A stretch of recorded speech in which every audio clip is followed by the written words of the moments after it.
इस 3 मिनट के वीडियो में मैं एमओटी के जो बॉन्ड ऑर्डर, बॉन्ड लेंथ और डायमैग्नेटिक, पैरामैग्नेटिक बॉन्ड स्ट्रेंथ, ठीक है, इनके सारे कॉन्सेप्ट बता दूंगा। भाई यहाँ से एक क्वेश्चन तो मिनिमम आता ही आता है, कंफर्म होता है एक क्वेश्चन, यानी 4 नंबर भाई 4 मिनट में हो जाएंगे। तो सबसे पहले बॉन्ड ऑर्डर की ट्रिक देख लेते हैं। आपको टोटल इलेक्ट्रॉन्स देखने हैं।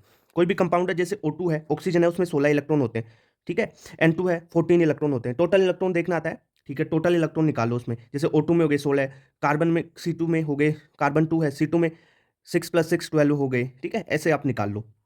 अब आपको क्या करना है, जो इलेक्ट्रॉन 14 है ना, अगर किसी में 14 इलेक्ट्रॉन है, 14 है, तो उसका बॉन्ड ऑर्डर 3 होगा। अब अगर आप लेफ्ट और राइट जाते हो ना, तो 0.5 से कम करते जाओ, यानी 13 है तो 2.5 बॉन्ड ऑर्डर होगा, 12 है तो 2 बॉन्ड ऑर्डर होगा, 11 है तो 1.5 बॉन्ड ऑर्डर होगा, 10 है तो 1 बॉन्ड ऑर्डर होगा, ठीक है। अगर 9 है तो 0.5 बॉन्ड ऑर्डर होगा। ऐसे आप कम करते जाओ, इधर वही कम करते जाओ। 2.5 15 पे, 16 पे 2, 17 पे हो गया 1.5, ठीक है। 18 पे हो गया 1, 19 पे कितना हो गया 0.5, और 20 पे 0, ठीक है। इतनी बात clear? Okay.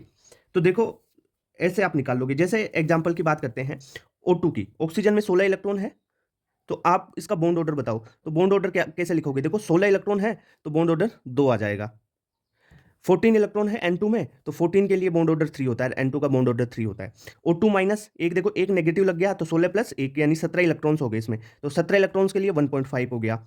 Okay, O2 plus में 15 इलेक्ट्रॉन है, तो 15 इलेक्ट्रॉन्स के लिए 2.5 बॉन्ड ऑर्डर हो गया। तो इस प्रकार आप बॉन्ड ऑर्डर निकाल लोगे। और एक चीज देख लो, जो बॉन्ड ऑर्डर होता है ना, वो आपकी स्टेबिलिटी के डायरेक्टली प्रोपोर्शनल होता है। यानी जो कंपाउंड है ना, उसकी स्टेबिलिटी बॉन्ड ऑर्डर से देखोगे, यानी बॉन्ड ऑर्डर बढ़ेगा तो कंपाउंड की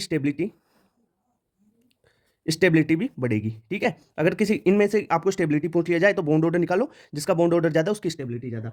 ये कॉन्सेप्ट हो गया। देखो जो बॉन्ड ऑर्डर है ना, अगर एमओटी से आप कैसे निकालते हो, फॉर्मूला होता है bonding electron minus non bonding electron by 2। यहां से ये होता है एमओटी से एक्चुअल फॉर्मूला। इस फॉर्मूले से ये निकालते हो 2 3 1.5 ये बॉन्ड ऑर्डर। पर मैंने ये जो ट्रिक बताई है, इससे आप निकालोगे, बिल्कुल सिंपल रहेगा। 14 पे 3 होता है, इधर आओगे तो 0.5 कम करो, इधर जाओगे तो 0.5 कम करो, ठीक है। ऐसे निकालोगे। ये हो गया बॉन्ड ऑर्डर। बॉन्ड स्टेबिलिटी बता दी आपको। और एक चीज और देख लो, जितना ज्यादा बॉन्ड ऑर्डर होगा उसकी बॉन्ड लेंथ उतनी ही कम होगी, यानी bond order inversely proportional bond length होता है। क्लियर बात? अब अपन आ जाते हैं मैग्नेटिक बिहेवियर की जो ट्रिक है उस पर। मैग्नेटिक बिहेवियर यानी डायमैग्नेटिक होगा या पैरामैग्नेटिक होगा। ये वैसे तो अपन जो एमओटी है ना, उससे तो अपन अनपेयर इलेक्ट्रॉन वगैरह वो निकाल के देखते हैं, पर यहाँ पर ट्रिक बताऊंगा। जैसे यहाँ पर वो टोटल इलेक्ट्रॉन की ट्रिक बताई ना, वैसे ही ट्रिक बताऊंगा। आपको टोटल इलेक्ट्रॉन्स देखने हैं। अगर टोटल इलेक्ट्रॉन्स इवन है, यानी सम संख्या में है, जैसे 2 4 आ गया, 6 आ गया, 8 आ गया, इवन नंबर है, तो वो होगा डायमैग्नेटिक, एक्सेप्ट 10 और 16 को छोड़कर। 10 और 16 नंबर, 10 और 16 इलेक्ट्रॉन्स को छोड़ के सारे डायमैग्नेटिक हो गए इवन वाले, और ओड वाले पैरामैग्नेटिक। और कौन से, 1 हो गया, 3 हो गया, 5 हो गया, 7 हो गया, ऐसे ओड।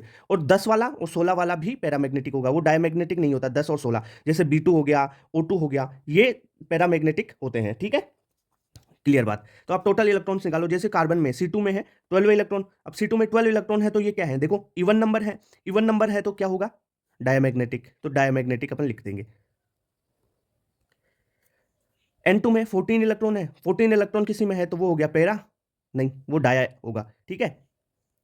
अरे क्या बोला मैंने, जो इवन नंबर है वो डायमैग्नेटिक होंगे। अब देखो O2 है, 16 इलेक्ट्रॉन है, और B2 है 10 इलेक्ट्रॉन है। मैंने बोल दिया कि इवन है ये, पर ये डायमैग्नेटिक में नहीं आते। 10 और 16 एक्सेप्शन की तरीके से याद रख लो इसको। 10 और 16 किस में आएंगे, पैरामैग्नेटिक। ये याद रख लो, O2 और B2 क्या होंगे, पैरामैग्नेटिक, ठीक है।